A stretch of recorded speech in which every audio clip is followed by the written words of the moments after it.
चांदवड इथल्या मोर्चास्थळी आमदार रोहित पवार दाखल झालेले आहेत आणि थोड्याच वेळात या मोर्चाची सुरुवात होईल अशी माहिती मिळतेय। कांदा उत्पादकांचे प्रश्न, कांद्याला मिळणारा भाव यावर हे आंदोलन सुरू आहे। याच्यात मग हे प्रायव्हेट लोक हाच कांदा स्वस्तात शेतकऱ्याकडनं 4-5 रुपयाला तिथे घेतात, नाही तर इथल्या व्यापाऱ्याकडनं घेतात। आणि मग उद्या जाऊन जेव्हा आता 12.5 रुपये रेट देवेंद्र फडणवीस साहेबांनी डिक्लेअर केला, आता तो 15.5 वर गेला आंदोलन आम्ही सगळ्यांनी केल्यानंतर। आता मग हाच 5 रुपयाचा कांदा शेतकऱ्याच्या नावं वेगळी दाखवून तो कांदा परत एकदा त्या ठिकाणी विकत घ्यायचा आणि जेणेकरून सरकारकडनं 15.5 रुपये घ्यायचे। कांदा तर माल 5 रुपयाला घेतलेला असो, 10 रुपयाचा नफा म्हणजे एवढ्या प्रमाणात मोठ्या प्रमाणात नफेखोरी होती। म्हणून आमच्या सगळ्यांचं मत आहे की मार्केट कमिटीमध्ये कांदा जर घेतला, एकतर स्पर्धा होते, दुसरं पारदर्शकता येते, शेतकऱ्याला कळतं रे नाफेड किती रुपयाला घेते कसं काय। त्यामुळे हे जे काय नफा, आता तुम्हाला खरात माहिती प्रकरण, तो भोंदूबाबा खरात, कॅप्टन खरात, त्याचं सुद्धा एका कॉन्ट्रॅक्टर बरोबर म्हणजे नाफेडचा कॉन्ट्रॅक्टर बरोबर व्यवहार होते आणि तो सुद्धा कांदा खरेदी करायचा आणि तो सुद्धा त्याच्यामध्ये भ्रष्टाचारामध्ये इन्व्हॉल्ड आहे। मग हे पैसे कमवणारे लोक सगळे मोठे आणि अडचणीत मात्र आमचा शेतकरी येतो, अशी आजची परिस्थिती आहे। आजच्या आंदोलनाचं स्वरूप काय नाही, स्वरूप काहीच नाही। आता कसं असतं की नाफेड हे दिल्ली सरकारच्या अंतर्गत येतं, म्हणजे केंद्र सरकारच्या अंतर्गत येतं।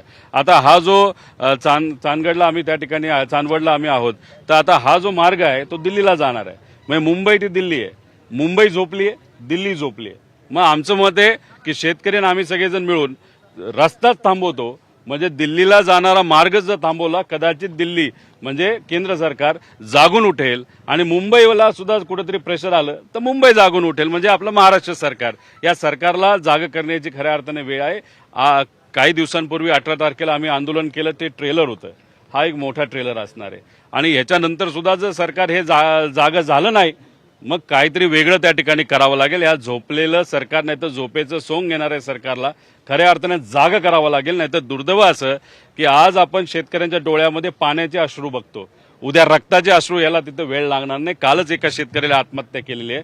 त्यामुळे शेतकऱ्याकडे, कष्टकऱ्यांकडे बघून या सरकारने जागं व्हावं आणि यांना सहकार्य करावं, अशी आमच्या सगळ्यांची भूमिका। आज आमचा पक्ष आहे, शशिकांत शिंदे साहेब आमच्या पक्षाकडनं येत आहेत, त्याच्याचबरोबर काँग्रेसकडनं हे सपकाळ साहेब जे प्रदेश अध्यक्ष ते येत आहेत, दानवे साहेब उद्धव ठाकरे शिवसेनेकडनं येत आहेत, त्या CPM कडनं काही येतात, जिल्हा अध्यक्षांपासून तालुका अध्यक्षांपर्यंत व इथं असणाऱ्या मार्केट कमिटीच्या अध्यक्षांपासून ते सर्वच लोकांनी खूप मनापासून या विषयामध्ये लक्ष घातलेलं आहे।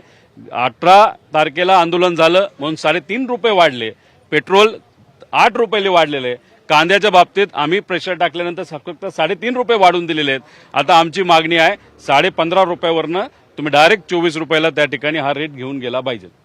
कांदा उत्पादकांना डिझेल देखील पुरवठा होत नाही, शेतीचे कामं खोळंबले, डिझेलची टंचाई आणि डिझेलचे भाव पण दिवसेंदिवस। आता तुम्ही बघा, पाऊस येण्यापूर्वी मशागत करावी लागते, नांगरावं लागतं, मग पाऊस आल्यानंतर काही प्रमाणात पेरणी आपण करू शकतो। आता शेतकरी कधीही ट्रॅक्टर घेऊन पेट्रोल पंपावर तिथं जात नाही, कारण परवडत नाही।